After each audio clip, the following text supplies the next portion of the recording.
Oi, gente. Bom dia. Olha, galera, estou no quarto da minha mãe. Talvez trema um pouquinho o computador, porque estão começando a fazer a fundação do terreno aqui do lado de casa. Então, deu uma tremidinha, tá? Mas, apesar, né, tudo isso, a gente hoje vai ter uma aula. Eu estava muito ansiosa para ter com vocês, que é a aula de apropriação cultural, certo? Estava muito ansiosa para essa aula com vocês. Foi uma aula que foi difícil de preparar para ficar em uma aula só e para pensar em todas os pormenores, né? Porque em cada lugar a gente vai ter um pouco de adaptações do mesmo conceito, justamente por conta das realidades que são diferentes. Certo? Deixa eu... Sim.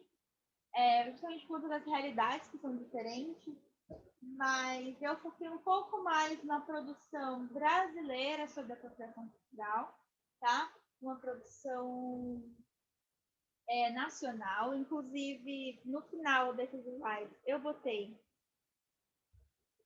um packzinho de referência, tá? A referência principal é esse livro chamado Apropriação Cultural, ok?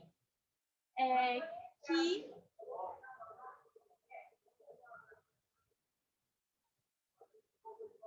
desculpa, gente. O livro principal é o livro Apropriação Cultural do Rodney Williams, certo? Que é um doutorado, ele tem doutorado em Ciências Sociais, tá? Ele é da coleção Feminismos Culturais. Eu achei que se basear mais numa produção brasileira sobre o tema seria melhor e mais interessante, mas eu também trouxe exemplos estrangeiros e vou falar de uma forma mais geral. Não vou me aprofundar, ok? Como o livro se aprofunda, porque o livro ele vai, inclusive, tem uma seção toda do livro, né, um capítulo todo do livro, tem subseções do tipo turbante, samba, capoeira, bolinho de Jesus, branco terreiro, ou seja, são coisas que acontecem no nosso dia a dia brasileiro, certo? Não vou entrar em tantos pontos específicos, tá? Como o livro ele entra. Esse livro, ele é um livro que ele tem uma forma de ver, né? Uma forma de ser escrito a partir, certo, de uma visão histórico-social, tá? Então, histórico-cultural, na verdade, vai conectar o racismo e a nossa história colonial com o tema, certo? Nem todo mundo vai pensar a mesma coisa, é um conceito que ainda que na verdade no momento está sendo muito debatido, tá? Bom, vamos lá. Eu vou começar a aula com um trecho de uma matéria que eu coloquei lá nas referências dessa matéria, tá? Escrita pela Stephanie Ribeiro, sobre apropriação cultural. E nesse trecho fala assim: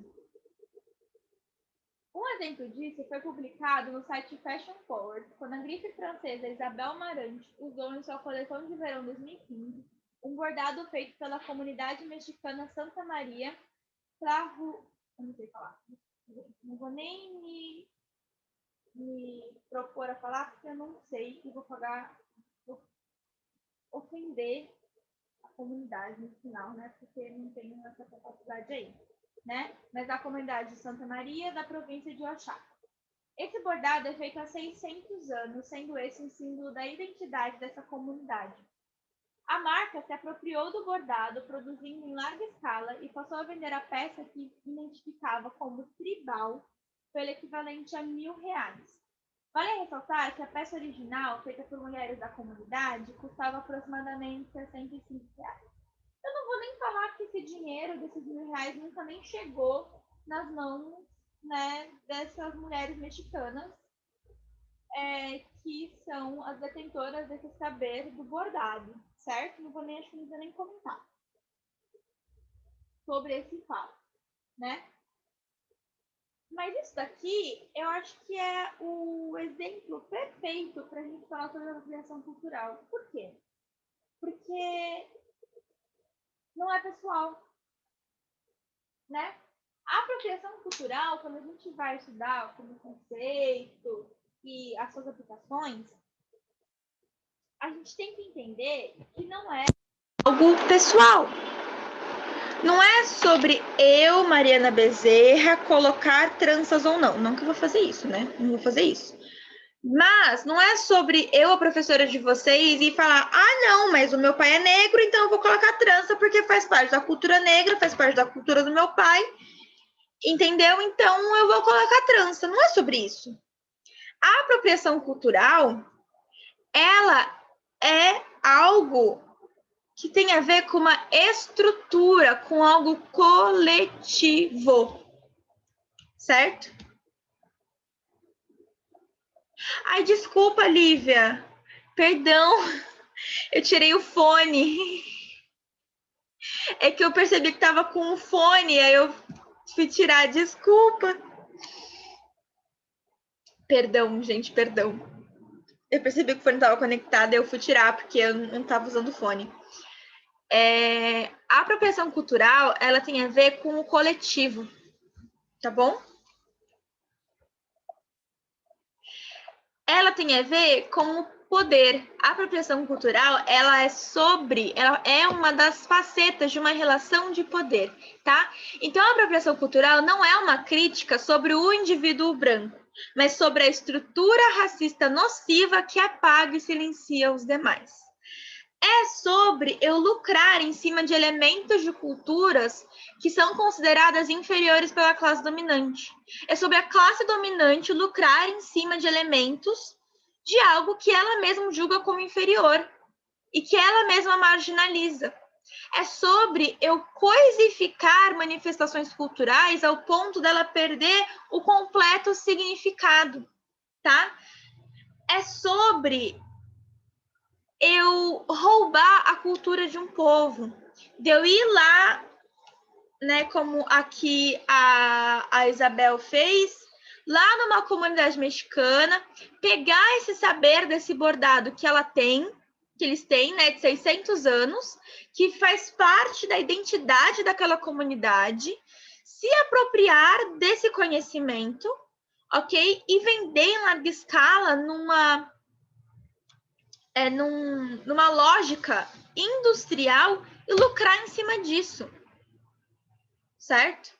A apropriação cultural, ela é um fenômeno que ela tem uma estrutura e um sistema. Portanto, assim como o racismo estrutural, a gente não está falando sobre algo que é pessoal e individual, tá?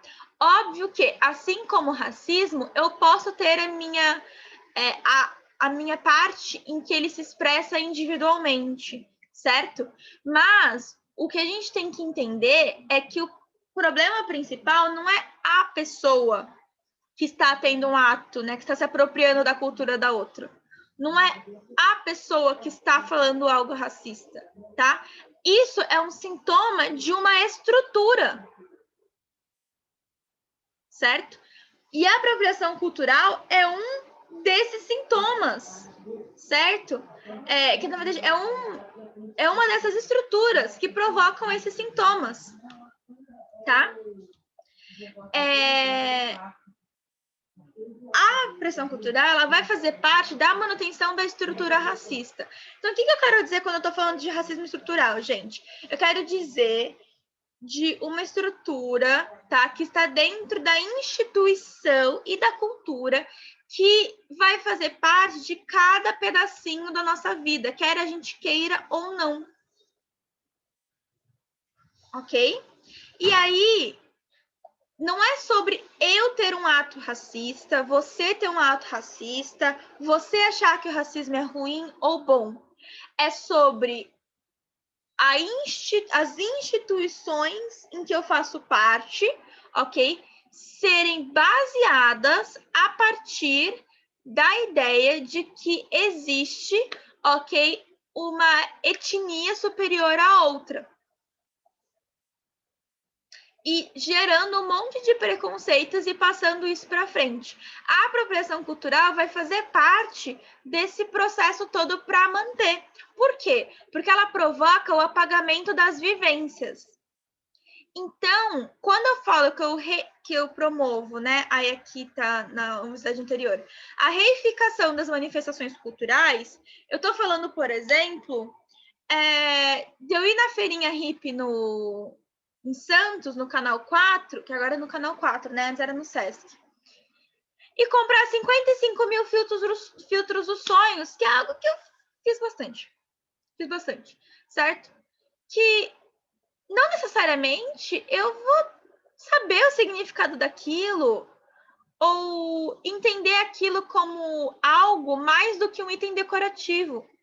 Quando a gente compra um filtro dos sonhos ou desenha um filtro dos sonhos, a gente geralmente está pensando na parte decorativa da coisa, certo? Não estou me defendendo, mas é que no meu caso específico eu tenho paralisia do sono e aí eu fiquei muito viciada na ideia de algo tipo me ajudando a dormir. Então eu tenho 55 milhões de funções na minha parede. Porque eu fiquei viciada nessa ideia. Até eu entender que eu estava, né, ainda gosto, tipo, sei lá, homeopatia para mim, saca? Gosto da ideia ainda, mas hoje eu entendo que o quê? Que na hora que eu vou lá e eu compro um filtro dos sonhos na feirinha hippie, aquele filtro dos sonhos, ele é um produto que está completamente desligado das vivências de um grupo étnico e que aquele elemento foi roubado, ok? E foi transformado em mera mercadoria. E que o grupo que a quem aquilo, né, faz parte é tido como exótico e foi marginalizado. Alguém aqui já foi para Porto Seguro?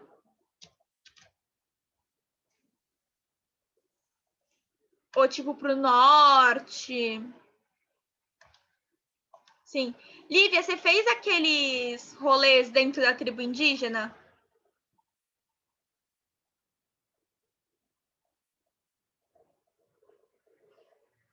Lívia, por favor, eu quero agora que você conte como é o rolê dentro da tribo indígena. Se você quiser falar, você pode abrir seu microfone. Se você não quiser falar, você pode escrever e eu leio. O que você preferir. Mas, por favor, conte, porque eu quero que as pessoas escutem isso. Leiam isso. Entendam o que acontece nesses lugares, tá? Para quem não sabe, em Porto Seguro, você tem uma tribo que fica, né, próximo, e aí você tem um pacote que você compra de uma agência de viagens, ok? Que é um passeio turístico que vai para dentro de uma tribo indígena. Aí a Liv está falando, tipo assim, tem um lugar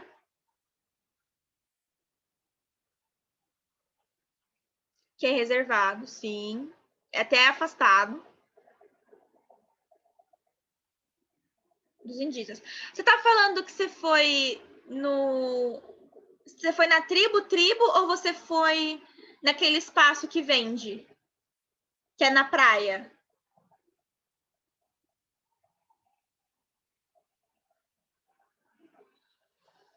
Tribo, tá, ok. Sim.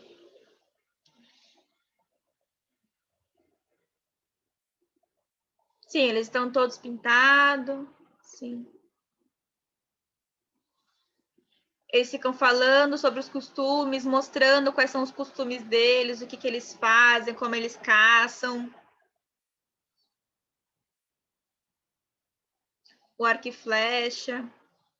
É bem irado. Você comprou alguma coisa? Comprou? Lá eles vendem bastante coisa, não vende? Tem um monte de coisa. Tem filtro dos sonhos, tem os instrumentos, tem aquele negocinho de que se assopra e faz barulho de passarinho, que é mó legal aquilo. Eu acho, tipo, genial. Pra mim é uma coisa muito genial. Vende muita coisa, vende muita coisa. Eles vendem cocar. Vendia cocar quando você foi?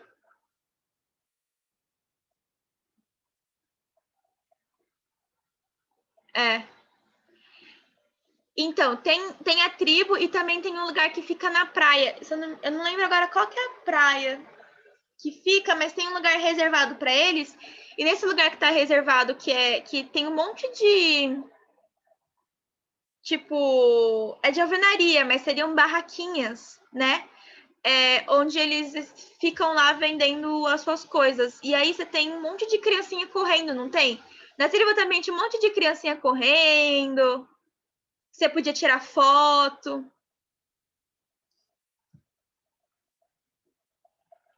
Você chegou a, tipo. Quando você foi, tinha aquele tipo, por R$ 5 você tira uma foto vestida com alguma coisa? Porque quando eu fui, tinha. Então, quando eu fui ano passado, aí ano passado tinha uma plaquinha, tipo, por R$ 2, R$ 5 você tira uma foto vestida com a roupa e com as crianças lá. Isso tudo que a gente está falando, gente, é um passeio turístico que uma grande marca, que uma grande agência turística vende. O que eles estão vendendo? Eles estão vendendo, ok, a experiência de você passar um dia, ok, num grupo que são seres humanos, eles são vivos. Ai, Lívia, você caiu? Caiu. Eles são seres humanos, eles são vivos. Aquilo ali é a cultura deles, não era para ser pelo menos, certo? Uma mercadoria. Porque toda essa experiência que a Lívia falou, tudo bem, sem problema. Toda essa experiência que você estava falando, Lívia, que foi uma experiência que eu também tive. Eu lembro no passado, meu pai falando, tipo, meu pai assim, vai lá, Mariana, tira uma foto com cocar. E eu falando, não, pai, isso é apropriação cultural, eu não vou fazer isso.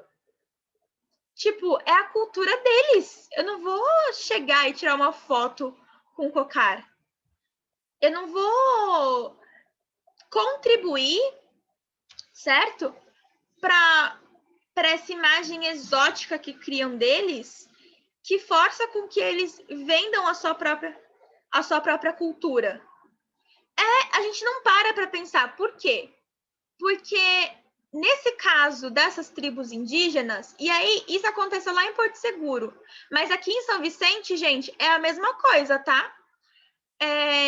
Eles estão tão marginalizados e tão largados pelo Estado como instituição que eles são obrigados a vender a própria cultura, tá? E se vender como seres exóticos, até parados no tempo, ok? Para sobreviver, certo? E isso é um dos sintomas da apropriação cultural, que provoca o genocídio simbólico. E aí, gente, isso pode ser com as tribos indígenas, tá bom? Isso pode ser com as várias matrizes das religiões africanas e da cultura afro-brasileira como um todo. A gente pode estar falando também, por exemplo, da cultura nipo-brasileira, certo? Se quiser pegar uma coisa mais próxima, vê o K-pop, a cultura coreana, né? A gente esvazia os símbolos deles, porque, mostrou o arco e flecha, não sei o quê. Mas eu não sei se você teve isso, mas a guia que me levou falava das coisas como se fosse uma piada. Então, tipo, ela falava, eles têm que carregar um tronco do peso da mulher, por isso que mulher gordinha não casa. E eu ficava parada olhando assim, ficava, mano, como é possível que você esteja falando isso? Não é possível que você não esteja vendo que tem algo errado. E ela, tipo, não, isso faz parte da cultura. E acaba tipo, mano, não é possível que você não esteja vendo que você tá colocando eles como seres alheios, não civilizados, não participantes da sociedade, ok? Que provoca essa marginalização, essa exotização, né? Que fica uma coisa exótica, né? O índio, como se o índio de hoje fosse o índio de 1500, né? E que vai apagando a identidade. E aí, o que acontece quando, por exemplo, você tem, né, na faculdade, a gente tem vários indígenas entrando na faculdade atualmente, certo? Buscando a carreira acadêmica. E eles são muito criticados, falando que eles não são indígenas mais, porque eles não estão indo para a faculdade de cocar. Olha que bizarro, né? Quando a gente vai, por exemplo, e pega um elemento e transforma em fantasia, certo? Ou o Walt Disney que vai e cria a Pocahontas imaginária, certo? Totalmente desvinculada da Pocahontas que realmente é real. Sim, Eloá, tipo, é uma coisa que hoje a gente entende, mas que ainda é muito feito, porque é vendido mesmo. E não é só com indígena, não, que isso acontece. Vocês já viram aqueles passeios na Rocinha? Que os turistas vêm pro Brasil e pagam um monte pra ir, tipo, pro meio da favela pra tirar foto com as pessoas que moram lá? Gente. E pensa o quanto é desrespeitoso uma coisa como essa. Como se fosse um alienígena, isso mesmo, Lívia. Que é a mesma. Por quê? Porque fica algo exótico. Olha, não é sério, tem passeio na Rocinha. Você pode procurar no Google, que você vai encontrar no, tipo, no Booking, sei lá, vai na CVC, que você compra passeios assim. Você compra passeio assim, tá? É isso mesmo, você entra e aí você tem tipo uma roda de pagode que vai acontecer só para aqueles turistas. Aí você tira foto lá com as mulheres bonitas, tem lá alguém fantasiado com alguma fantasia de carnaval. E essa coisa, o celular não é índio. Se fosse assim, a gente não podia usar também, porque nós residentes em 1500 também não tinham celular. É um argumento super nada a ver. Isso mesmo, é um argumento super nada a ver. Parece que eles estão parados no mundo. A mesma coisa as religiões de matriz africanas, né? Quando você tem, por exemplo, alguém que usa por exemplo, eu tava vendo o pessoal. O que eu ia falar? Você tem dentro das religiões de matriz africanas alguns pontos, né, que, sei lá, 200 anos atrás acontecia. E que hoje nem todo, por exemplo, o candomblé. Tem terreiro de candomblé que tem uma posição específica, que agora eu não vou lembrar o nome, gente, me perdoa por isso, mas que você raspa o cabelo. Quando você tem essa posição, né, esse trabalho dentro desse terreiro, você raspa o cabelo num rito. Agora, não é mãe de santo nem pai de santo, é uma outra posição que agora eu não lembro. Agora, tem terreiros no candomblé que não pedem mais isso, que não acham que isso seja mais necessário. Aí me diz, por que o terreiro do candomblé, os terreiros, eles não podem ter essas divergências na hora de interpretar a própria religião? E aí, quando você olha, você fala, não segue a religião direito porque não raspou o cabelo. E quando você vai, tipo, para a igreja católica, você pega e fala, não, gente, metade da Bíblia não faz mais sentido, tá tudo bem. Não faz sentido mais metade da Bíblia, a gente não tem muito o que fazer mesmo, né? E quando é uma outra religião, tipo a muçulmana, né? Pega a religião muçulmana. Mano, parece que se você não se veste, se você não é extremista, você não pode ser muçulmano. Isso aconteceu demais com uma amiga da minha irmã.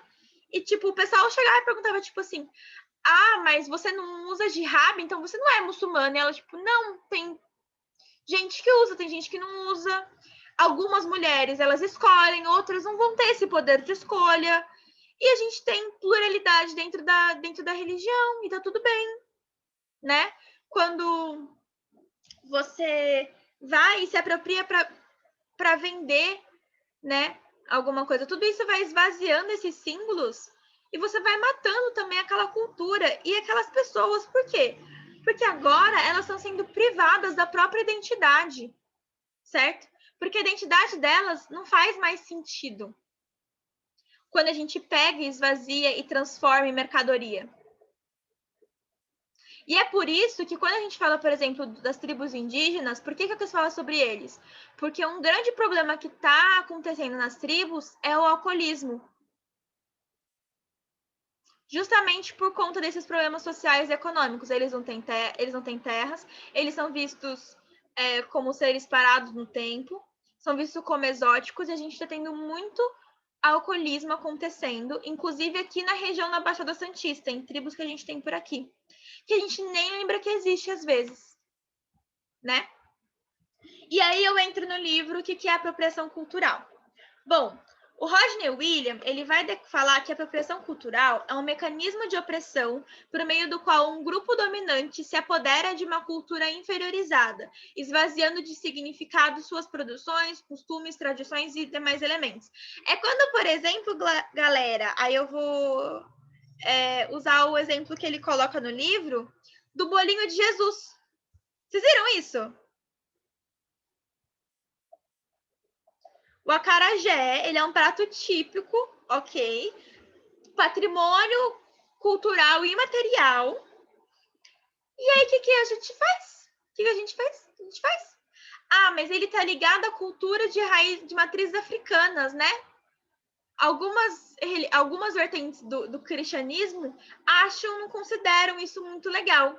E aí transformam, pegam aquele elemento, a receitinha é a mesma, galera, e vende como bolinho de Jesus. Quem quiser ter um capítulo inteiro desse livro só sobre isso.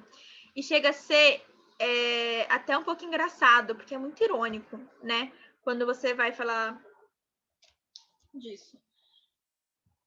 Outra coisa é quando a gente, por exemplo...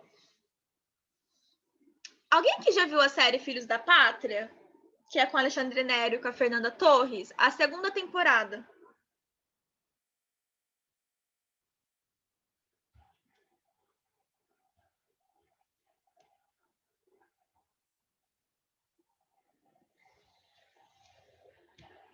Acho que não, né? Acho que tá longe demais, né? Poxa, prof. Nessa série, na segunda temporada, tem o Sérgio Lorosa e ele faz um sambista. E aí, logo no comecinho da temporada, ele é um homem negro, certo? E ele faz samba. A série se passa na década de 30. E ele vende os sambas dele para um personagem branco. E esse personagem branco pega o samba e bota um outro personagem branco para tocar, certo? E aí, quem fez o dinheiro? Os brancos. Né? Então, se apropriando dessa manifestação, ok? E vendendo e colocando na rádio. Então, vai fazer sucesso quem? O branco cantando samba, não o negro. Certo? A gente vai aceitar socialmente a mulher branca com, por exemplo, com o corpo mais encorpado, com a boca mais carnuda, com o cabelo cacheado, com trança. A gente não aceita do mesmo jeito a mulher negra, certo? A mulher preta. Né? Por quê? Por que isso acontece?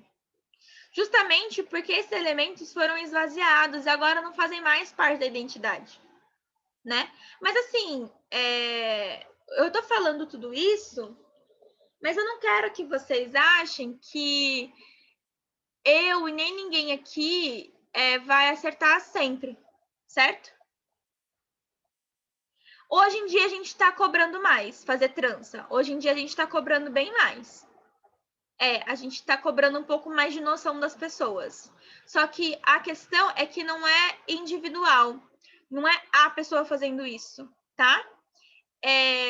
Que a pessoa se acha no direito de fazer isso, certo? Sem considerar todas as outras, todo o contexto social, histórico e cultural, sem entender o que aquilo significa, tá? E fazendo porque sabe que vai ganhar dinheiro. Então, a Kim Kardashian, a Kylie Jenner, elas não... A Kylie não botou boca, né? Ah, eu sou insegura. Ela se apropriou de uma parte da estética negra e ela ganha dinheiro em cima disso. Certo? Enquanto isso, você tem lá, tipo, a Kim Kardashian vai e se bronzeia toda para vender maquiagem. Enquanto isso, o pessoal está discutindo se a Kamala Harris é negro ou não é negra. Tá? Ela vai, se apropria dessa estética, se apropria dessa manifestação, tira do contexto, esvazia de significado para ganhar dinheiro em cima. Certo? Que é, por exemplo, o que a Anitta faz. O que a Anitta fez em Vai Malandra, galera? Legal, super dancei a música várias vezes na balada. Tocou 5 vezes, dancei 5 vezes. Se tocar mais 60, eu vou dançar mais 60. Não tô falando sobre isso agora. A Anitta vai lá e grava um Na Malandra, grava um bola rebola na favela, cheia de trança, super bronzeada, né? A Anitta vai gravar música na favela, o que ela faz?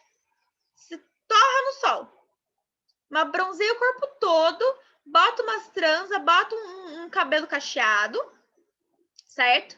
E vai gravar música lá sensualizando, com um monte, inclusive, de corpos negros sendo sexualizado. E ela, ó, diva, imagina, exportando a cultura brasileira. Aí vai a Ludmilla e grava aí um Rainha da Favela. Você vê, quem faz mais sucesso no funk? A Luísa Sonza ou a MC Rebeca?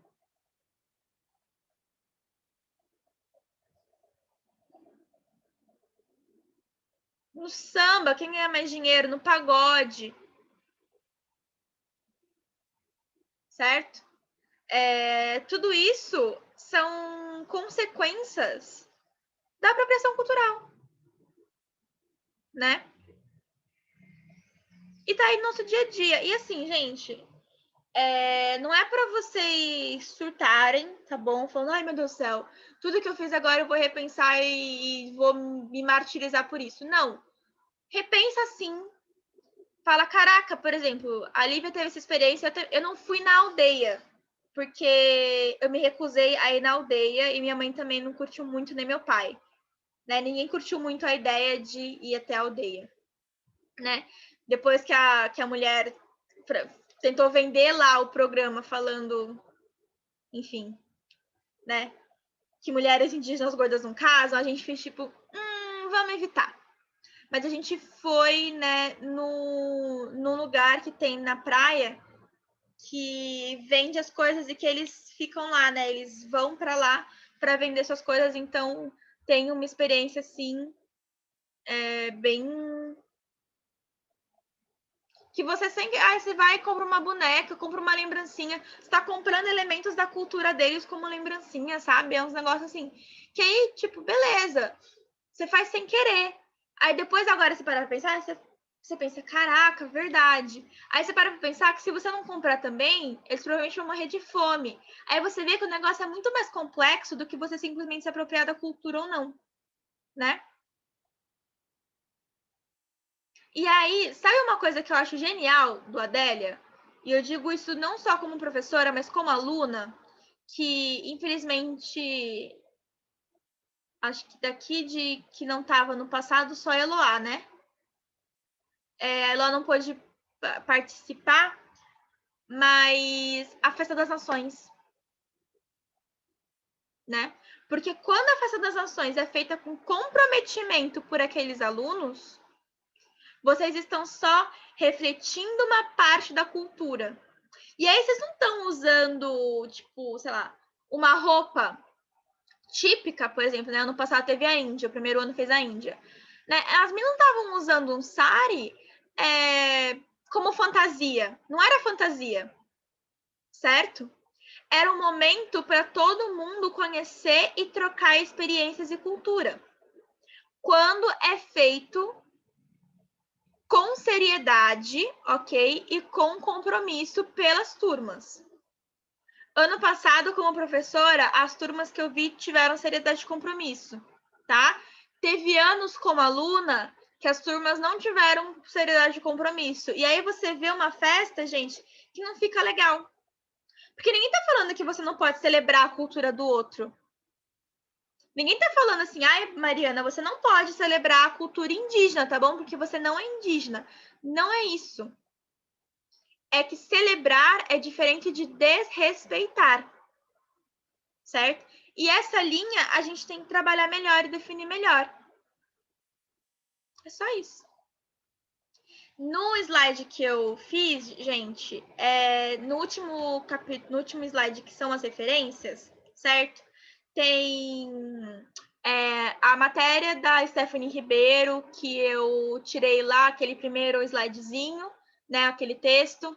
Tem uma matéria do Catraca Livre, que eu coloquei mais porque ele tem vários exemplos de pessoas que fizeram isso. Então, tipo, atrizes, cantoras e etc., tá? Uma matéria do portal Alma Preta, tá bom? Sobre justamente esses limites aí da indústria cultural. Um link para o vídeo, o que é apropriação cultural, que é do canal do Williams, né? Do Rodney Williams, onde ele vai falar por cima o que é apropriação cultural e vai dar mais exemplos sobre, sabe, do tipo, o que é fantasia, o que não é, por exemplo. E o link da página oficial da editora que vende o livro Apropriação Cultural do Rodney Williams. Eu coloquei o link da editora que faz o livro, né, que é a Pollen, porque o projeto deles é um projeto independente, ok? Mas eu sei que, por mais que eles tenham um projeto independente que busca um preço acessível, né? Vocês conseguem encontrar mais barato em outras plataformas, né? De certos bilionários, ok? Então, se vocês quiserem, né? Que lá na Pollen tá R$25, R$26. Na Amazon acho que tá 17, 15 o e-book e acho que 20 o físico, certo? E aí, enfim, fica a critério de vocês. Eu coloquei a do oficial até para vocês terem lá todos os catálogos da Pollen, que tem uma produção brasileira bem legal para quem quiser aí, né? E super acessível, tanto o preço, certo? Quanto o conteúdo, quanto a linguagem.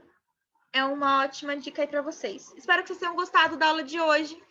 Eu estava muito ansiosa para dar essa aula de hoje para vocês. E eu queria muito, muito, muito agradecer a parceria que a gente está tendo esse ano, terceiro. Eu sei que não foi o ano que vocês esperavam, não foi o ano que vocês queriam, certo? Mas eu fico muito feliz do contato e da troca que a gente tem, sabe? Obrigada pelas participações, obrigada pela presença e obrigada pelo apoio de verdade que vocês têm comigo. Eu sei que às vezes vocês até pode ficar e a gente não aparece muito, não fala muito, mas os momentos que ou eu falo, gente, dá uma resposta, ou que acontece algum problema, como aconteceu naquele dia que eu praticamente não consegui dar aula, vários de vocês me procuraram para falar, professora, tá tudo bem, muito obrigada por tentar. E isso foi muito importante para mim. E eu queria dizer que eu sou muito grata pela troca que a gente teve esse ano e por ter acompanhado aí pelo menos o finzinho, né, dessa primeira etapa de vida escolar de vocês. E torço muito por vocês, tá bom? Queria falar isso hoje, porque talvez semana que vem ainda tenha menos gente. Eu queria muito agradecer. Eu acho que é muito importante. Tchau, gente. Bom fim de semana. Bom resto de prova. Até semana que vem.